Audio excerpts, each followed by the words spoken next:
अगर तुमने ये हिंदी मॉक टेस्ट पूरा कर लिया तो 80% हिंदी ग्रामर यहीं से आने वाली है। और अगर आपको हिंदी ग्रामर कठिन लगती है तो ये वीडियो आपकी टेंशन ख़त्म करने वाली है, क्योंकि आज हम इस वीडियो में डे 24 का फुल रिवीजन टेस्ट लेकर आए हैं। और सबसे ख़ास बात इसमें यह है कि आपको हर क्वेश्चन के आंसर का ट्रिक्स और एक्सप्लेनेशन साथ में मिलेगा, जिससे आपको सारे टॉपिक्स के साथ साथ आपके रिवीजन टेस्ट भी पूरा होता चला जाएगा। तो स्टार्ट करते हैं, एक धमाकेदार सेशन लेकर आई हूँ। सबसे पहले है आपका संधि टॉपिक। तो संधि का फर्स्ट क्वेश्चन आपके स्क्रीन पर है।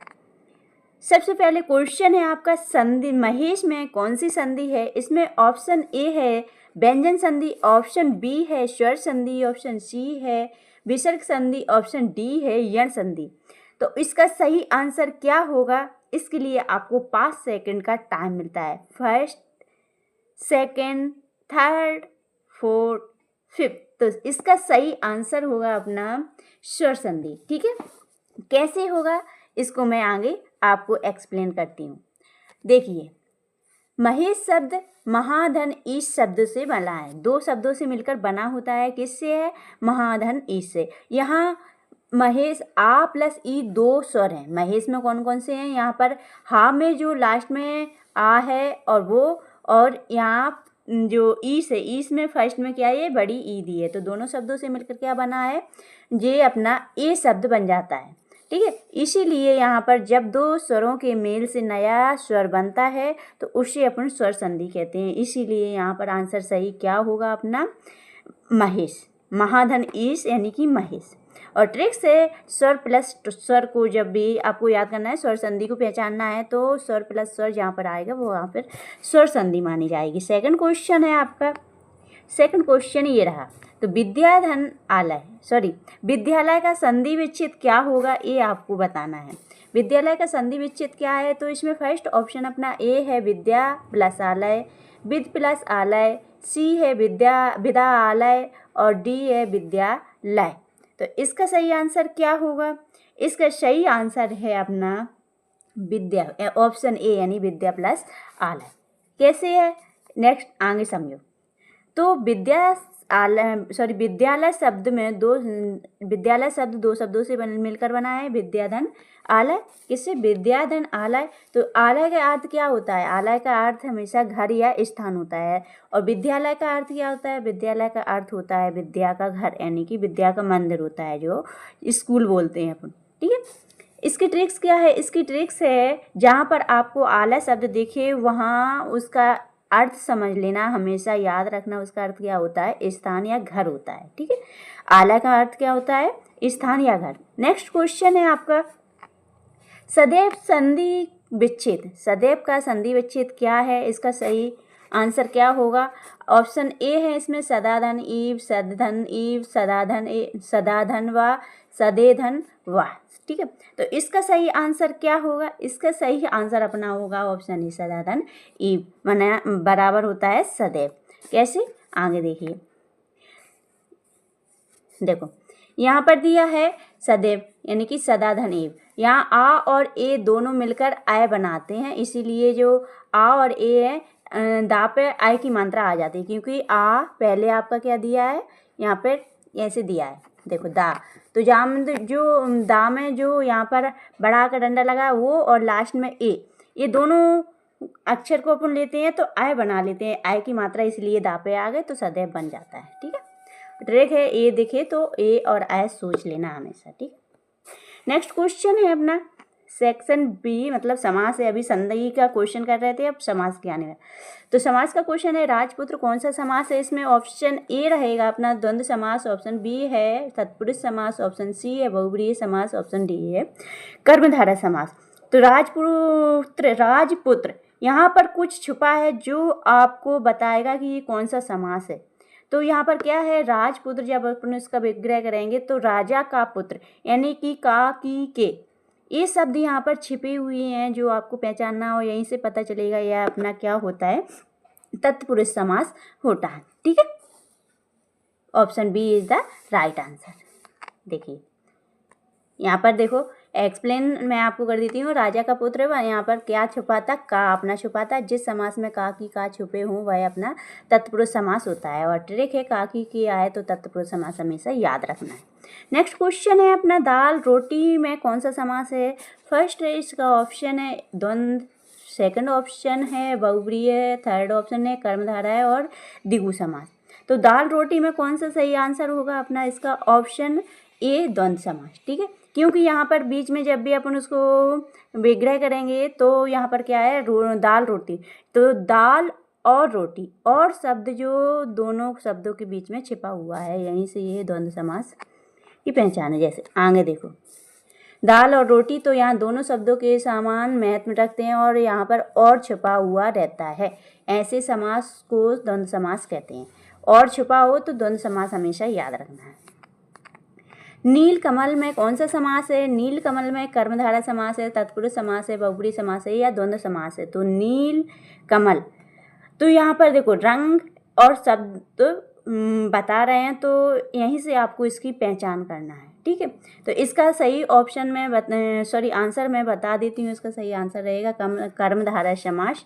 कैसे देखो, नील कमल, नीला है जो कमल, यहाँ नीला विशेषण और कमल क्या है संज्ञा है। विशेषण प्लस संज्ञा वाले समास को कर्मधारय समास कहते हैं। और ट्रिक है रंग वस्तु, अगर यहाँ पर रंग और वस्तु के बारे में बताया जाए तो वहाँ पर अपना कर्मधारय समास होता है। ठीक है, नेक्स्ट है उपसर्ग। अब क्वेश्चन नंबर 7 निर्दोष में उपसर्ग क्या है। कौन सा उपसर्ग है निर्दोष शब्द में। निर्दोष शब्द में कौन सा ऑप्शन इसके हैं। निर, ऑप्शन बी दोष, नी और निर्द। ठीक है, तो सही ऑप्शन क्या रहेगा सही आंसर क्या रहेगा। क्वेश्चन नंबर 7 का सही आंसर रहेगा अपना ऑप्शन ए निर। कैसे आगे समझो।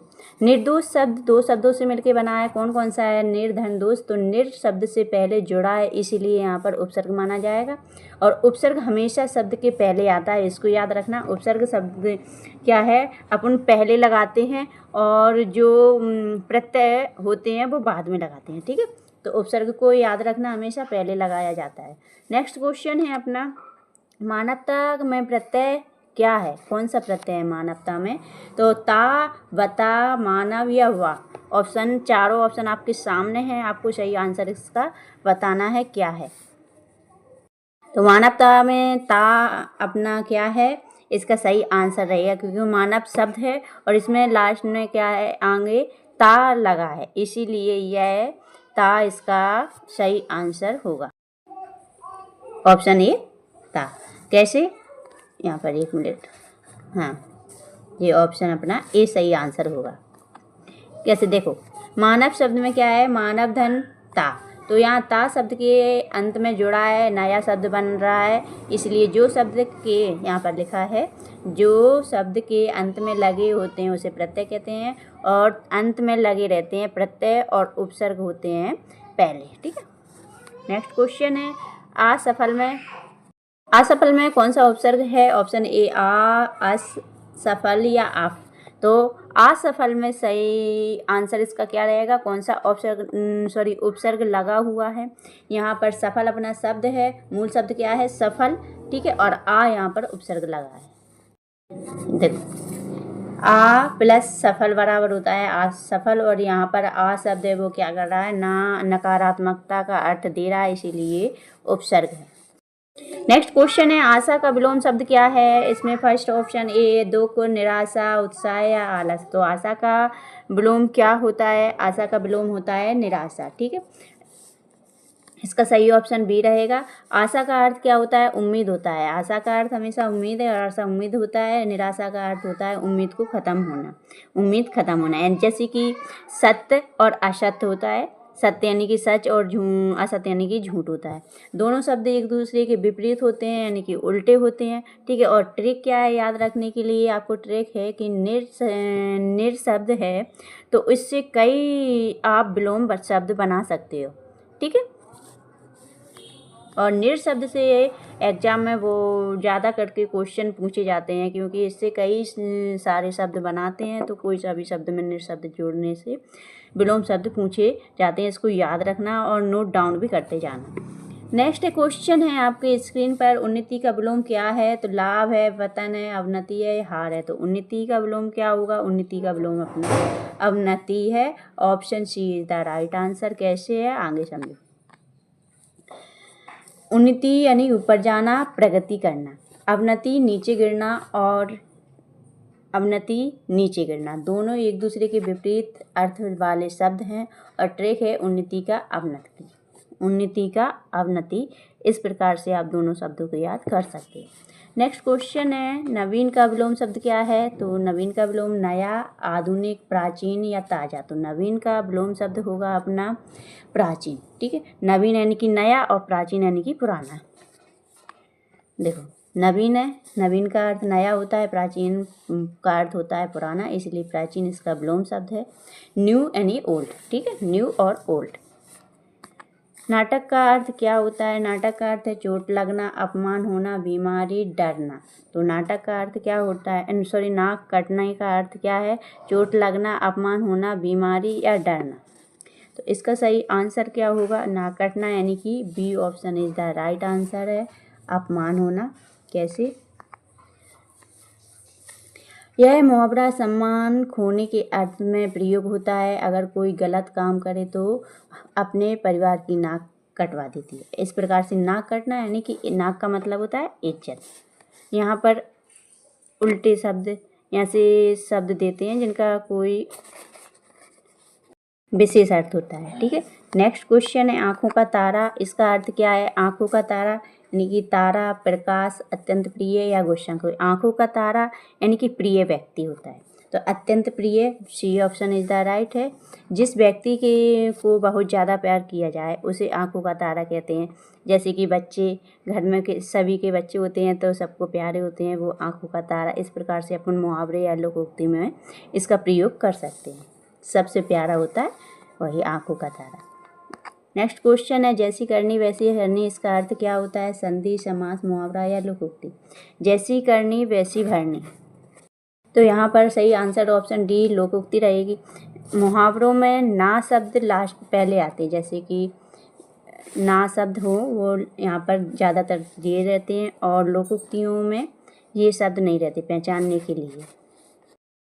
जैसे यहाँ पर यह पूरी सीख देता है, क्या है यहाँ पर जो शब्द दिया है वो पूरी सीख देता है। जैसा कर्म करोगे वैसा फल मिलेगा। जो वाक्य पूरा संदेश दे उन्हें लोकोक्ति कहते हैं। ठीक है, पूरा संदेश देता है वह लोकोक्ति होती है। और मुहावरे ऐसे होते हैं जहाँ पर कोई विशेष बात नहीं किया जाती, कहावत की जैसे रहते हैं। और मुहावरों में ज़्यादा करके पहचानने के लिए ऐसा रहता है, जैसे सिर उठना। ठीक है, सिर उठाना। तो यहाँ पर ना शब्द ज़्यादा करके दिए रहते हैं। हवा हो जाना, हाथ डालना, हथियार डाल देना, सिर उठाना, हाथ मलना, इस प्रकार से मुहावरे दिए रहते हैं। और लोकोक्तियों में जहाँ विशेष बात कही गई हो, जहाँ पर पूरा अर्थ कुछ शिक्षा मिलती हो, इस प्रकार के शब्द हों, वहाँ अपना लोकोक्ति होती है। तो आई होप आपको वीडियो पसंद आया तो वीडियो को लाइक करना, दोस्तों के साथ शेयर करना, और मेरे चैनल को सब्सक्राइब कर बेल आइकन पर प्रेस जरूर करना, जिससे नेक्स्ट वीडियो का नोटिफिकेशन सबसे पहले आप तक पहुंच सके और आप अपनी पढ़ाई को स्ट्रॉन्ग बना सकें। मिलते हैं नेक्स्ट मूक टेस्ट के साथ। Thank you for watching.